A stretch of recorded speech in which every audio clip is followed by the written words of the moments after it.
Hey gang, it's Chris again. So we're here at Bachman Pool, and with me today is Beatrice Black. She runs this place back here. She's also a USA Triathlon coach, and when things are normal, she does an awesome Tuesday night, I think now Thursday night. Well, now nothing. Now right nothing, but stay tuned for Tuesday night to return. Seriously? Yeah. TikTok. Yeah. You heard it here. Right? That is a newsflash. I hadn't even gotten that on her email list yet. So Beatrice actually taught me how to swim, and by learning to swim, I mean not being able to sit in the pool with a beer and not drown.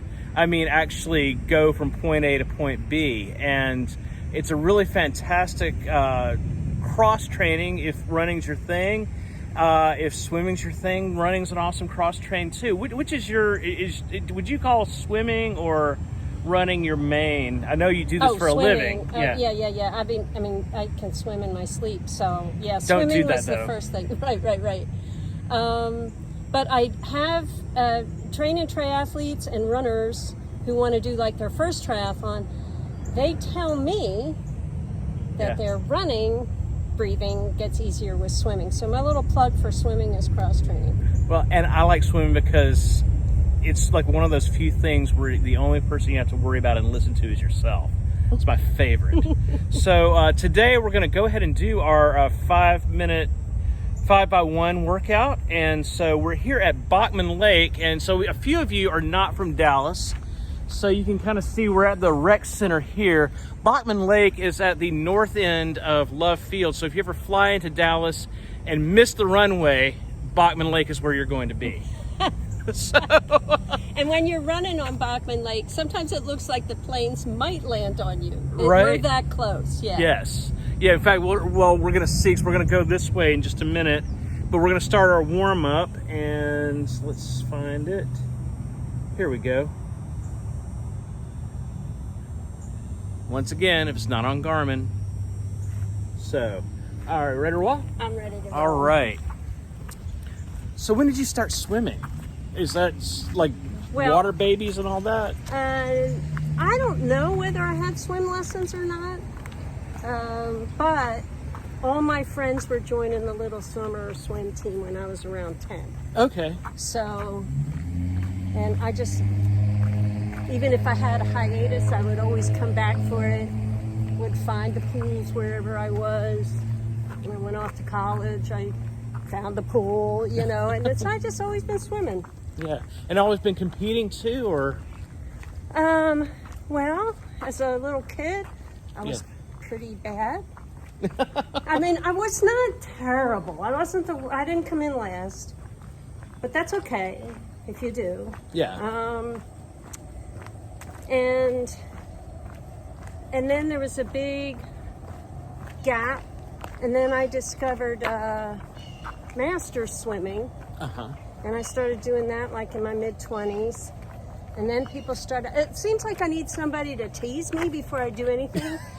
So then people started teasing me, oh, you want to do a triathlon, blah, blah, blah. So I was like, okay, I'm in. Yeah. Beatrice just finished has her Ironman now. Yes, I do. So yes. If I was ever going to get a tattoo, and I'm not going to get a tattoo, but if I were ever going to get one, I would consider that one. It took me, I was in my 40s before I pierced my ears, for goodness sakes. So I'm not a tattoo person, but I do plan to get an Ironman tattoo. Now, Which way are we going to go? The trail. Let's go this way. Okay. And, so this is I've come over here to swim, and I've ridden my bike around, but I've never actually run this trail. So this is going to be a first time for me. And for those of you who live close by, it is a 5K. Yeah, I mean, I'm not sure whether U.S. Track and Field has come out to measure it, but it's pretty close to exactly a 5K. Right, yeah, there's been a summer series out here, hasn't there? So, I know they have races out here once in a while. I seem to be working every time there's one going right. on. It seems like Tuesday night is the time, but Tuesday night I'm coaching, yeah. Right. So. Before I forget, If our topic today is breathing and staying relaxed, this 5-minute walk that we're doing right now, don't stop doing that. That is a proper warm-up. Is just can make or break. An improper warm-up can break a workout or a race for that matter, and a proper warm-up can just make you help you enjoy everything a little bit more. Yeah. And what's happening right now while we're walking is, whether you're aware of it or not, your respiration's coming up a little bit. Your heart rate's coming up a little bit. See, what am I right now? Yeah. So I'm in the 90s, where I'm usually, my resting is usually in the 50s. Okay. So fun with technology, right? And now you don't have to have technology. Right. Okay, I've got my $10 watch on, and you can manage. You know, when you're first getting started. Hey, Megan. Hey. That's one of my Irving running pals from back in the day. So. Yep, you see the usual suspects at the usual places, right? So you want to, and I'd start your warm up with a walk. There's a lot of controversy about stretching. So I would say conventional wisdom is no static stretching. That's that kind where you hold a stretch for a really long time. That said, a little bit of mild static stretching before you go out, just to see which joints are feeling normal and which aren't. Yeah. That's okay. What does a normal joint feel like? I have no idea. Well, it feels like, these guys have numbers on. They've been someplace. Yeah. So there's been some kind of like Fort Worth thing this weekend too. So, but I guess a lot of people are doing those virtuals. Oh, right. And if they're doing a virtual 5K, you do it once around here. A virtual 10K, imagine that, is twice. So. Yeah. And we're going to jog. Yeah, we're going to jog. Okay, so that flexibility stuff before your workout, you're accomplishing most of that by making sure that you do walk before you run. Yeah. And then a little bit of mild static stretching is okay. And things like, swinging your legs forward and back and side to side gently. That's another flexibility thing. But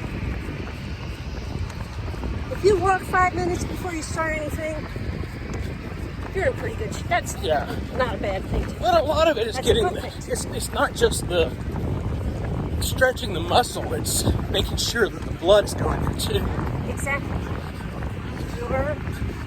We said before, your heart rate's coming up a little bit. That blood.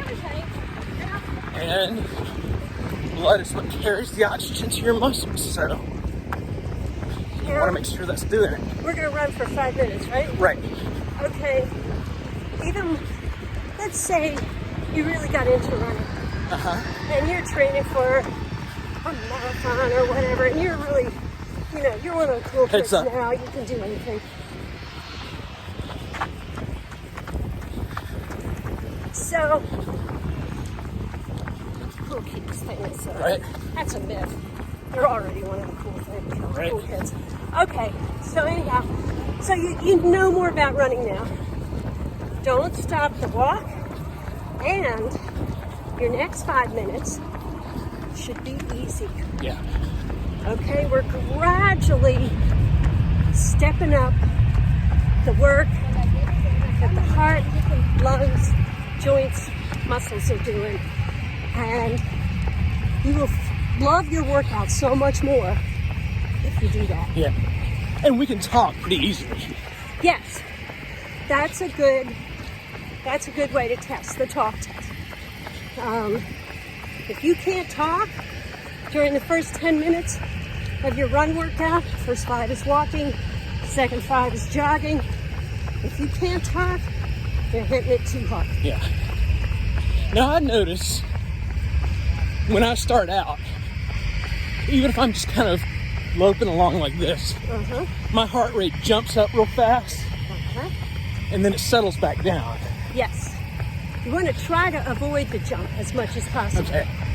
That's why we're doing that little step thing. It's hard not to have any, Right.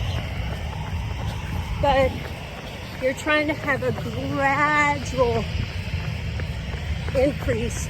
So we're just kind of sneaking up on your heart and lungs. And then later on, they don't mind doing all kinds of work. But if you go into it too hard, they're like, wait a minute, Yeah. what are you doing to me? You know, and Right. they hate it. So we want to keep the heart and lungs happy. A good sign is anytime you're hurting, you're not doing it right. Chris has heard me say this probably a million times. Effort is okay, pain is not. Yes. And you can tell the difference. I mean, I remember, so one of the breakthroughs I had was, there was one time, Janet and I, our friend Janet, who lives in Phoenix now. Hey, Janet. It was a pretty tough workout. And I remember there were 2 more laps we had to do. We just did not want to do them. It was just like, come on, we got to motor through them. And you told us, that was fitness. That wasn't just grit or masochism. It's that idea that it's hard, you weren't hurting, and you could do it. Right. That was a big breakthrough for me. Yeah, it's hard.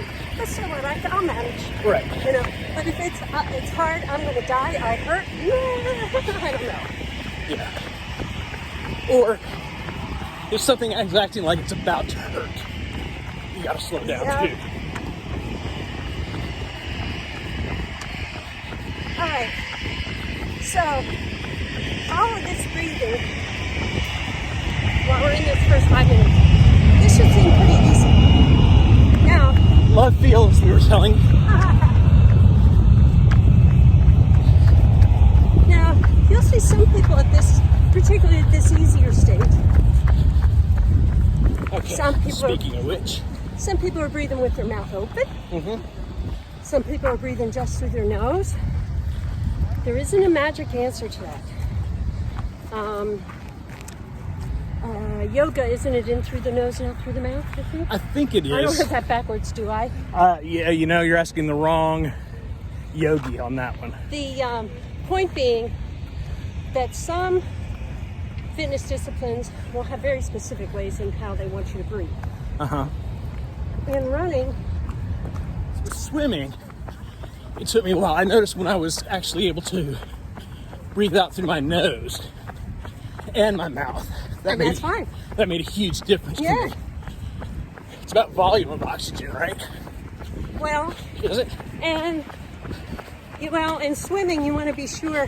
There's a real tendency for people to hold on to their air instead of exhaling fairly fully. Uh-huh. So this can also happen when you're running. Yeah. So breathing tip number 2, check to make sure you're not sort of holding your breath a little bit. Yeah. And you can do that by purposefully exhaling.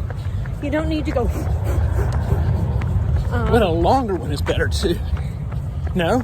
For swimming, yes. Well, yeah, because you're exhaling underwater, and that means Right. you've got more time streamlines too.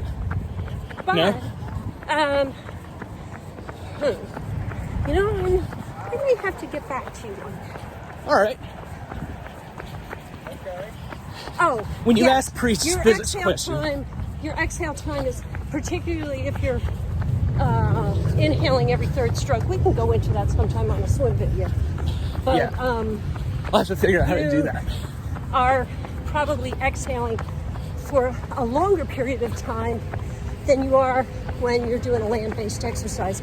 So that kind of stretching the exhale out a little bit can help you get comfortable with swim breathing. Yeah. So you want to be careful that you are exhaling when you're running too. Exhaling is 2 things. It's inhaling and exhaling. And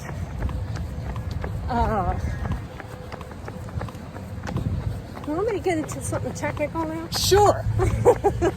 All right. This is why the priest is doing the interviewing, not the answering. So I'll talk about theology next. I advise playing around with 4 steps per breath and 6 steps per breath. A lot of runners worship with the mantle of the 6 steps per breath.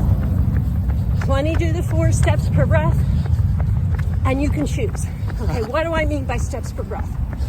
That means literally 4 steps happen. If it's 4 steps per breath, 4 steps happen on the inhale, 2 steps happen on the inhale, and 2 steps happen on the exhale. That seems pretty fast for me. I'm trying to do that now. 1, 2, 3, 4. Inhale, exhale. 1, 2, 3. Inhale, exhale. So I find myself doing like 4 steps on each. On an inhale? Yeah. Okay, then you're probably closer to a 6-step person. Okay. And that would be 1, 2, 3, 4, 5. Inhale, exhale. Yeah. Inhale, 3, exhale, 6. Inhale, 3, exhale, 6. And that, if you are comfortable with the 6 steps per breath, that's nice. It usually indicates, it can indicate that you're not like overstriding. Hey, how are you? So play around with it. 4 steps per breath and 6 steps per breath. And to review, that's inhale and exhale. I see. Inhale and exhale on 4, or inhale and exhale on 6. I gotcha. And then you can choose. You don't have to run the same way all the time. Yeah. And you may do something different for different workouts. Exactly. Like your long run, you're just completely doing that. Or your hills. Yeah. There's a menu of things you can do to make adjustments for the type of workout and for how you're feeling that day. Yeah. Hi there. Okay. All right, we're coming up on the end of this interval. Okay. And 5. And walking. Well, shoot, Chris, we're almost at the, well, maybe not quite almost, but we're closing in on halfway. Yeah. So we're going right along Northwest Highway here.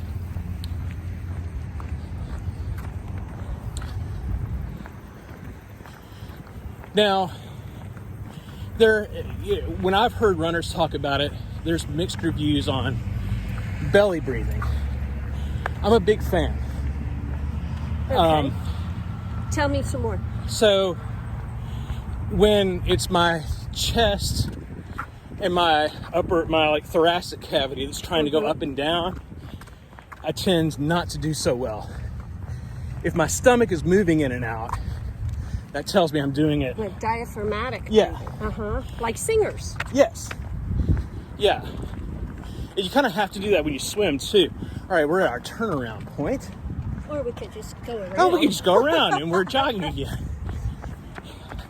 Beatrice is going to turn this into a longer workout. Oh, we can turn around if you want to. You need a friend like this to run with who says, well, why don't we just go that way a little more? But like right now, I know that my shoulders are not really tight. And if my shoulders get tight, that's how I know that I'm kind of in bad shape.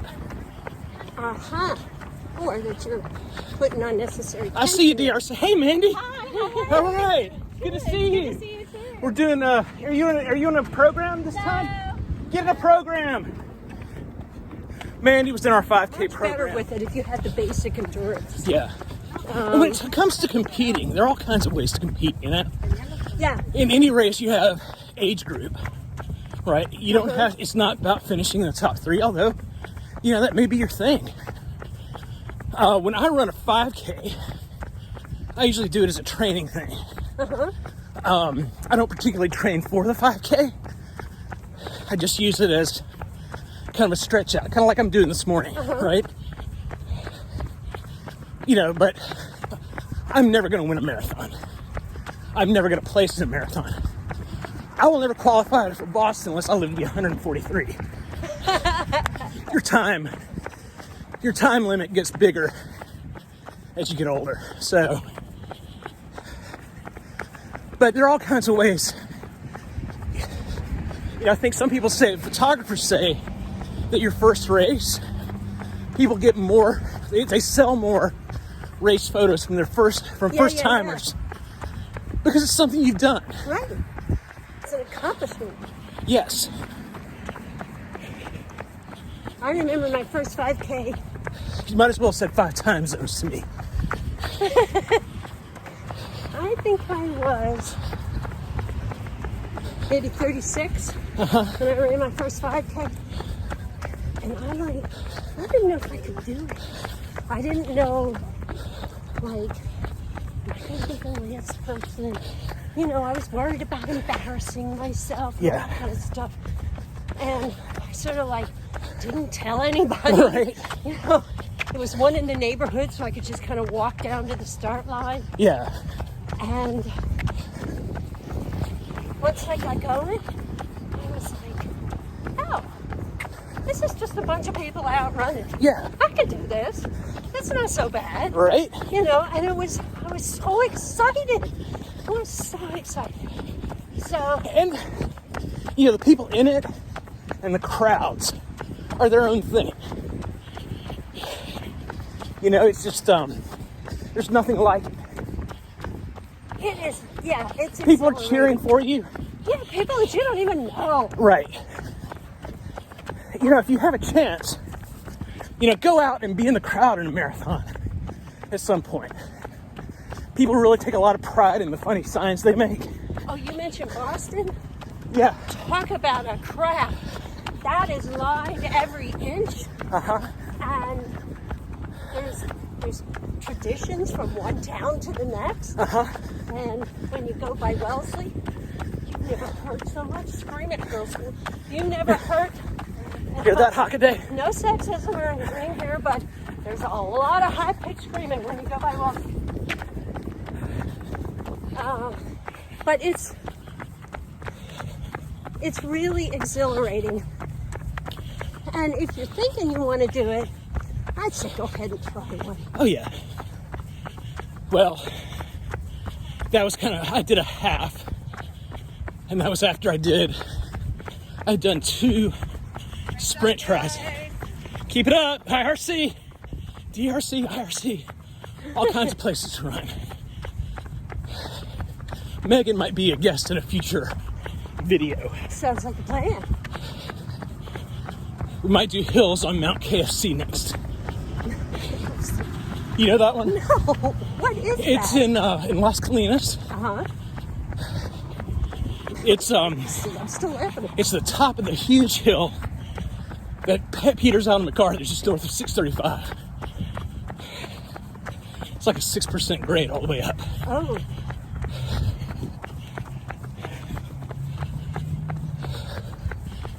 Let's go back for a minute to shoulders and hips. Yes. Like my hip right now is kind of tight. Okay. Well, we'll get to the hips in a second. All right. On your shoulders is a little trick. All right. Put your arms down like this. Can you all see me? There we go. And pretend you had a plate in each hand. All right. You don't want to stay like this very long, Right. but it will get your shoulders down. Yeah. All right. And then carry on from there, keeping them loose and get them swinging first 5 seconds. before you worry about any driving back with the elbow. And we're walking.